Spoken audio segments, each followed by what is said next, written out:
suis arrivé en France quand j'avais 19 ans. Il fallait que j'aie mon visa. Moi, je n'en avais pas. Mes parents, ils étaient pauvres. Par chance, mon père a des relations. Il a réussi à m'avoir ce visa. J'étais dans l'euphorie. Pour venir en France, j'ai pris le train. Et pendant 3 jours, j'ai rencontré des gens complètement différents. J'ai oublié que j'allais arriver à un endroit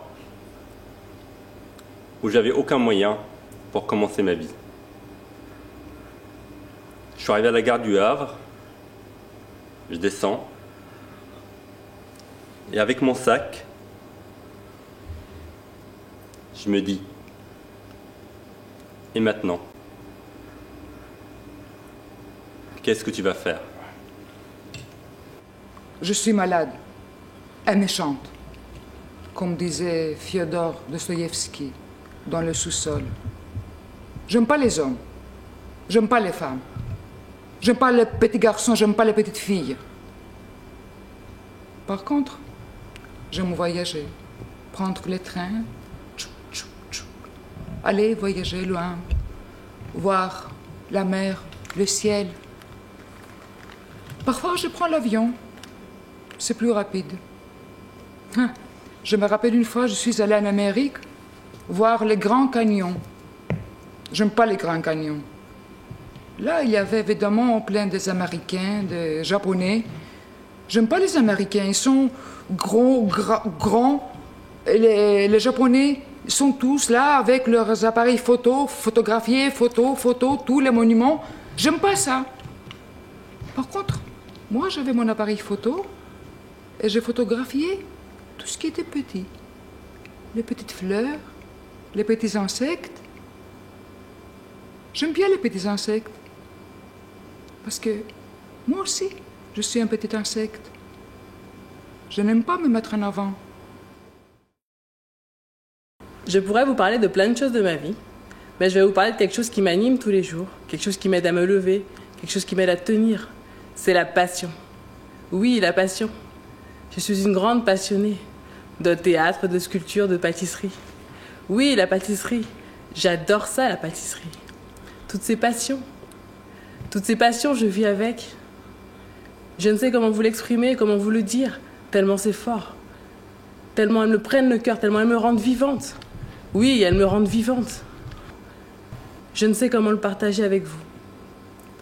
Par exemple, comment je fais une simple tarte aux pommes. C'est simple, une tarte aux pommes. Je m'appelle Cécile, c'est mon prénom. Le prénom, c'est quoi? Une identité, on vit avec depuis qu'on est né. Mais ce prénom, il a pris un sens le jour où ma grand-mère est décédée. Ma grand-mère, elle s'appelait Cécile, comme moi. Bon, j'ai toujours vécu avec ça, hein, mais c'est quelqu'un qui comptait énormément pour moi. Elle m'a un peu élevée quand j'étais petite, et j'allais souvent la voir quand elle vivait à Marseille. Et un jour, je lui rends visite, je lui dis bonjour, et là, elle me dit « Comment tu t'appelles ?» Alors, je lui réponds « Je m'appelle Cécile. » Et elle me dit « Ah, c'est marrant, moi aussi, je m'appelle Cécile. » Ça m'est resté. Et le jour où elle est décédée, je sais pas, j'étais très triste, mais je ressentais une sensation bizarre, une émotion particulière que je n'arrivais pas à expliquer. Je me demandais comment j'allais faire pour être encore auprès d'elle, pour vivre nos souvenirs, Et puis là, je me suis dit, tu t'appelles Cécile. Et c'est là, en fait, le cadeau, le privilège que j'ai de pouvoir la faire vivre encore comme ça aujourd'hui, dans mon cœur et dans mon identité. Mon oncle, ma tante, mes cousins et cousines vivent en Australie. Je ne les avais jamais vus avant mes 15 ans, c'était pour moi des inconnus. Et là-bas, j'ai découvert une partie de ce qui fait mon histoire, mon identité aujourd'hui. Ça m'a permis de les voir, même si ça a été très court. Et j'aimerais bien faire en sorte que les liens soient un peu plus forts et qu'ils durent. Simplement, la distance rend les choses difficiles et la communication également qui n'est pas évidente. Il y a une histoire un peu particulière autour de tout ça. Donc j'avance avec ça avec cette histoire. J'essaie d'en faire une force, mais ça prend du temps et les obstacles sont nombreux. Pour moi, pour ma famille, en faire quelque chose de beau, de grand.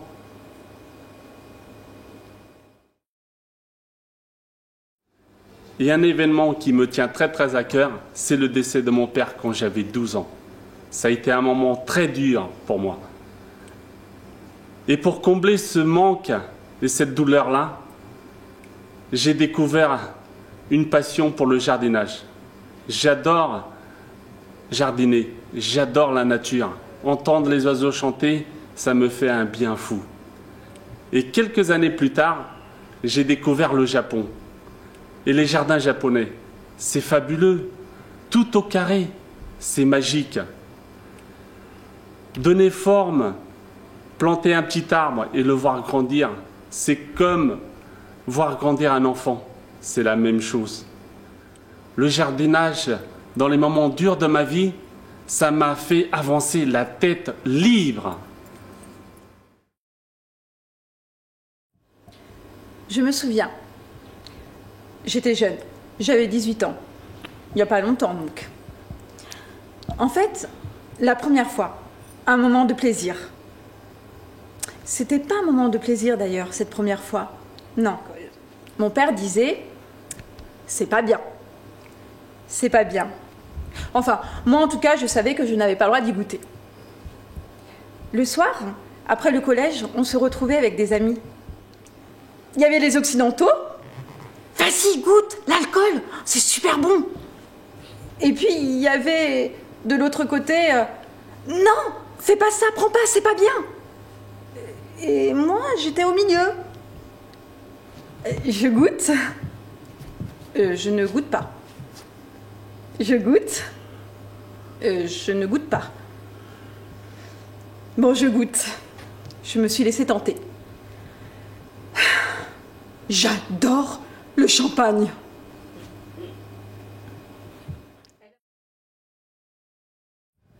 Il y a quelque temps, j'ai ressenti une émotion nouvelle, une sorte de confiance dans le fait que j'allais réussir. J'avais jamais ressenti ça auparavant. J'ai essayé le plus de choses possibles pour réussir, mais justement avant, j'essayais de réussir, sans croire que j'allais réussir. J'essayais pour me dire que j'avais essayé.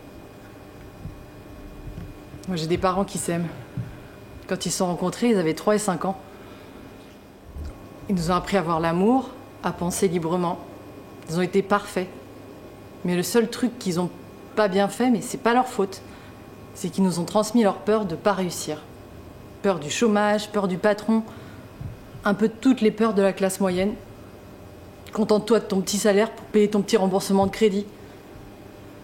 J'ai compris pourquoi ça se transmet quand on grandit dans une classe moyenne. Et en me disant ça, j'ai réalisé qu'on peut dépasser ses peurs. On peut décider de penser par soi-même. Aujourd'hui, je peux penser que je peux réussir. Moi, je suis née au Liban et mes parents sont venus en France quand j'avais 9 mois à cause de la guerre. Donc j'ai toujours vécu ici. Et j'ai un souvenir fort là-bas quand j'étais petite, pendant les vacances. Je devais avoir 8-10 ans. Et j'ai une grande famille là-bas parce que ma mère a 5 sœurs et 3 frères. Quand je suis là-bas, j'ai l'impression que je suis dans un autre monde. La culture est différente, la manière de penser, les gens, c'est complètement différent d'ici. J'aime beaucoup cette ambiance familiale quand on se réunit tous là-bas, c'est très chaleureux. C'est vraiment 2 mondes différents, ici et là-bas. J'ai choisi le chemin de la difficulté. Vous allez me dire, tu peux enlever ton handicap. Non, je ne peux pas l'enlever. Il fait partie de moi. Alors il y a le théâtre, il y a la chanson, il y a la musique. Alors vous allez me dire, mais c'est trop dur, tu ne vas jamais y arriver. Ces gens-là, il ne faut pas les écouter. J'ai appris le courage. Je l'ai appris grâce à ma grand-mère. C'était une femme qui a élevé seule ses enfants à la mort de son mari. Elle se réveillait tous les jours à 4 heures du matin. Elle était agricultrice. Elle allait dans son jardin, elle cueillait les fruits pour aller vendre. Ma grand-mère, elle ne se plaignait jamais. Elle écoutait les autres. Moi, j'étais petite. Je la regardais. Je l'aidais parfois. Mais ce que je retiens d'elle, c'est le courage. Le courage de cette femme qui a élevé seule ses enfants sans jamais se plaindre. J'ai commencé la danse tardivement, j'avais 20 ans. J'ai fait du patin à glace, du karaté, du hand. J'ai toujours aimé le sport. Ma mère, de ce côté-là, nous a bien aidés. Elle a élevé 4 enfants quand mon père est parti. Moi, depuis gamin, je me souviens. Avec mon père et ma mère, on regardait beaucoup de films de Fred Astaire et Ginger Rogers. Ce qu'ils faisaient, ça me plaisait. Dans les années 80, j'ai commencé la danse. Je suis monté à Paris. La vie, c'est des rencontres. J'ai toujours dit ça. Je travaillais en même temps. J'avais 2 combats à mener. La danse et l'alimentaire, mon métier d'électricien. J'ai fait une audition à Disney. Il y avait 400 personnes. J'avais le numéro 247, comme dans Fame. J'ai été pris. Ma vie, c'est du délire. Une vraie danse. J'ai pas envie de parler depuis un certain temps. C'est depuis le décès de ma mère. Je ne pensais pas que cela me ferait un tel choc. En fait, j'ai eu le choc à retardement. C'est vrai, elle avait 93 ans. Et je savais que ça allait arriver, un jour ou l'autre. Mais on y croit sans y croire. Et depuis, j'ai du mal depuis. En fait, c'est pas depuis l'enterrement. C'est depuis que j'ai vu partir ses cendres dans le vent, dans la mer. J'ai du mal à me dire qu'elle a existé. C'est quelque chose que je n'arrive pas à digérer. Et pourtant, si vous saviez, comme elle me faisait chier avec l'heure. T'es jamais à l'heure. T'es toujours en retard. T'es encore en retard. Tu traînes. Si bien que maintenant, je déteste l'heure. C'était un paysage tout blanc, dans une région très froide. J'étais là et je vivais cette dureté de ce froid, mais ce que je retenais en moi, c'était la douceur. Je recherche toujours, à travers les personnes, la douceur, jamais l'agressivité. Il y a des choses qui passent avec la douceur, jamais avec l'agressivité. J'essaie de l'enseigner à mes petites filles en leur tenant la main. C'est beau des mains de petites filles qui caressent le visage. C'est doux. Alors moi, je suis née à Bordeaux. Ni en Égypte, ni au Liban, ni au Maroc. Sauf que ma grand-mère s'appelait Rachel et que lorsque je vais au Maroc, les gens ils me parlent tous en arabe. Il y a quand même dû se passer quelque chose avec mes ancêtres. J'aime la vie. J'aime les gens, enfin, avec quelques parenthèses quand même. J'aime le ciel, la terre, un jambon beurre avec un verre de vin. J'ai eu la chance de, comment dire, grandir dans une famille avec énormément d'amour. Ce qui fait que ça vous donne une force intérieure énorme. Ce que je veux dire, l'éducation et l'amour vous donnent quand même toute la force, la sérénité, l'envie de faire, l'envie d'avancer. Parce qu'un matin, on peut se réveiller et badaboum, c'est la cata. Quand on se lève sur ses deux pieds, on est heureux de vivre. Et moi, c'est ça qui m'anime. L'éducation et l'amour sont la base de tout. La vie est belle, il faut la savourer. Il ne faut pas se laisser abattre ni par l'être humain ni par la maladie. Parce que ça ne vaut pas le coup. Un homme a voulu décider de mon sort, mais j'ai pas accepté. J'ai été courageuse. Tout simplement, je me suis dit, ou j'ai peur et je m'écrase, ou je pars et j'avance. J'ai fui. Je suis restée chez moi des mois. Mais quand je suis sortie, c'était une renaissance, une vraie renaissance. Aimer les autres, c'est surtout les regarder. Oui, je suis une battante.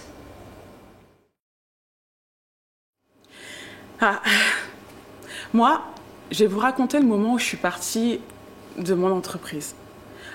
En fait, c'est un moment où, quand je suis sortie, j'ai ouvert la porte et je me suis dit, fou, je suis libre, je suis dehors. Et ça m'a fait bizarre. Parce que quand je marchais, j'avais l'impression que je marchais sur du coton. J'étais légère et ça, j'arrivais pas à le croire. J'avais vraiment du mal à y croire.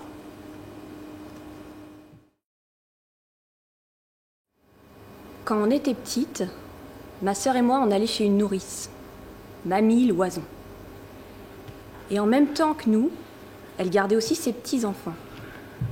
Mais eux, ils n'étaient pas traités comme nous. Par exemple, ils n'avaient pas le même menu que nous. Quand il faisait pas beau, Gaëtan, le petit-fils, qui avait le même âge que moi, il jouait aux jeux vidéo. Toute l'après-midi, il jouait aux jeux vidéo. Et moi, j'avais pas le droit de jouer aux jeux vidéo.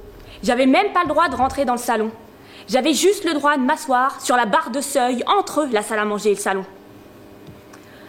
Alors, dès que j'ai pu rester toute seule le mercredi, je suis restée à la maison. Je mangeais mon bolino. Plus tard, à l'école primaire, Gaëtan, il a eu l'appendicite. Et il a fait dire à ma mère qu'il aimerait bien que je rende visite à l'hôpital. Bah, j'y suis jamais allée. J'ai décidé de vous raconter l'histoire la plus tragique, entre guillemets, qui m'est arrivée la semaine dernière. À savoir, la vente de ma voiture.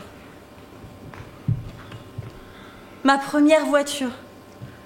Vous savez, cette voiture qui vous accompagne partout, avec laquelle vous avez fait les 400 coups, qui a une superbe robe noire parce que vous en prenez soin. Et il ne faudrait pas qu'il n'y ait la plus petite égratignure, sinon ça ne va pas.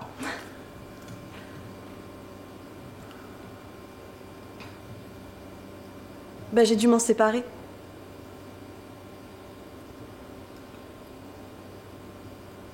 On ne peut pas forcément toujours conserver les choses auxquelles on tient. J'ai décidé de ne plus m'attacher.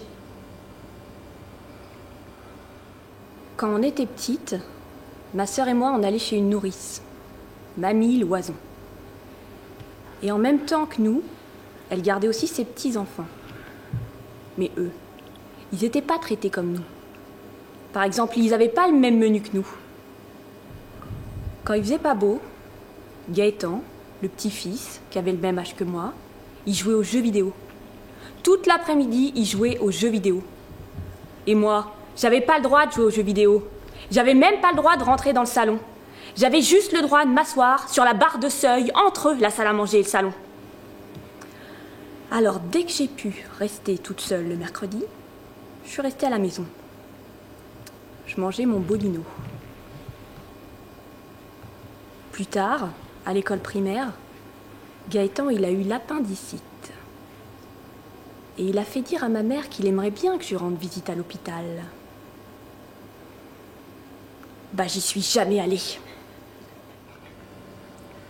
J'ai décidé de vous raconter l'histoire la plus tragique, entre guillemets, qui m'est arrivée la semaine dernière. À savoir, la vente de ma voiture. Ma première voiture. Vous savez, cette voiture qui vous accompagne partout, avec laquelle vous avez fait les 400 coups, qui a une superbe robe noire parce que vous en prenez soin. Et il ne faudrait pas qu'il y ait la plus petite égratignure, sinon ça ne va pas.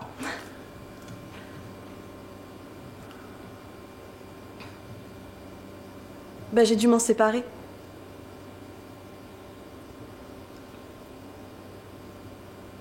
On ne peut pas forcément toujours conserver les choses auxquelles on tient. J'ai décidé de ne plus m'attacher. Quand j'étais jeune, j'ai habité au Japon pendant 7 ans. Avec un ami, à 17 ans, on a décidé de partir comme ça, en moto, faire le sud du Japon. Ce que j'ai beaucoup aimé chez ces gens-là, c'est leur accueil. Nous avons toujours été bien accueillis, quel que soit l'endroit. On vivait chez l'habitant. Ce sont des gens qui ont beaucoup de respect, qui sont très sereins. Ce côté du japonais très réservé, introverti, mais qui sait vraiment recevoir. Il y a un certain nombre de règles qu'il faut connaître. Tout cela, ça m'a imprégné. J'ai toujours eu du mal à exprimer des sentiments. J'ai un contrôle assez important vis-à-vis des gens. Peut-être que le théâtre... Je me souviens de la première fois où je suis allée en terrain inconnu. Là où, comme les animaux, j'avais pas de repère. On sent déjà qu'on sera un peu perdu. Ce terrain inconnu, c'était la maison de mon premier amour. Je découvrais enfin son terrain à lui. Ses parents, c'est le haut conseil. Celui qui peut vous juger et savoir si on sera bon pour le futur de sa progéniture. Bon, ben, c'était un peu effrayant. La première chose que j'ai vue, c'est son chien. Un très gros chien qui te saute dessus. Un berger irlandais. C'est énorme, c'est ma taille. La mâchoire, faut y aller mollo. Ensuite, arrive le visage. Ah, ce sourire. Le sourire de la mère. Y a pas de mots pour le décrire. Rassurant. Elle s'habillait baba cool. Et le père, tellement imposant. Le père, 2 mètres. Genre biker punk. Mais waouh, il t'accueille et on écoute du métal. Voilà, c'est ma nouvelle famille maintenant. Il y a quelques années, j'ai passé plein de concours. Pendant 1 mois. J'ai passé des concours tête baissée, avec plus ou moins d'espoir. Et après, j'ai attendu le facteur tous les jours. Admis, admissible, refusé. Refusé, refusé, admissible. Pendant ces moments-là, après avoir tout donné, chacun est rangé dans des petites cases. T'es très intelligent, t'as une très bonne école. moins intelligent, moins bonne école. Et t'attends d'être rangé dans une petite case. Moi, je n'ai pas eu la case que je voulais. Mais j'ai quand même eu ma case. Un jour, mon fils me dit « Papa, pourquoi tu arrives à trouver des solutions à dépanner des appareils ?» Je lui dis « Ben Thomas, c'est parce que je suis curieux. La transmission du savoir, pour moi, c'est important. Mon père, quand j'étais petit, il démontait une voiture, la remontait et ça fonctionnait. Tous mes copains étaient ébahis. Moi, j'étais fier. Déjà tout petit. Ma grand-mère, mamie Blanchette, avait une grande villa avec plein de roses. J'avais 4-5 ans. J'étais en barboteuse, vous voyez un peu les barboteuses. Des cheveux longs, des longues boucles, et puis tout. Tandis que maintenant... Et un jour, je vois un bel oiseau dans l'allée. J'aurais voulu l'attraper. Mon père et ma grand-mère me disent « Vas-y, on va te donner du sel dans la main. Tu mettras sur la queue, tu pourras l'attraper. » J'ai pris le sel, je l'ai déposé doucement. Ben, il s'est pas envolé. Mon plus grand défi, c'est de mettre la tête sous l'eau. Quand j'étais petite, je pensais que c'était super important de faire du sous l'eau.